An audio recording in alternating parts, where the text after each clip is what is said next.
So here's the thing. You were saying that it gets frustrating when you do try to do some makeup, and what do they say to you? Right. So I also teach kindergarten, so I'm in charge of 38 little kindergartners every day. Plus I have who I love, and I have my 3 children of my own. Sure. And I try to conceal how tired I feel, but sometimes when I do it, people are like, oh, you look tired today. And I'm like, but I tried to do something. You know what?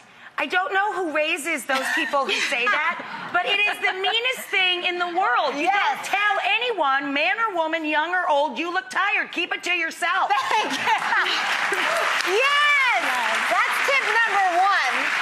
Thank you. So, well, that is the thing. When they are being rude, and they do say, let me give you some little tips. First and foremost, concealer is definitely your friend, but the secret is you don't want to just put it underneath your eyes, right? Because you get that kind of reverse panda look, and I think they realize that you're trying to conceal being tired. Being tired, right. Exactly. So what you're going to do is you're going to put it in a couple places that's going to give you like an instant mini facelift, okay? All over the face. Number 1, here we go. We're going to go under the eyes. Oh, I love this. A little highlighter up here. Exactly, underneath the brow, a little bit in between the eyebrows. But here's a little secret. You actually want to take your concealer, guys. Corners of the mouth, right? Yes, corners of the mouth. And the reason for that is you're going to get a whole brightening effect to the entire face. You don't even need a brush. Just blend. Oh, here we go.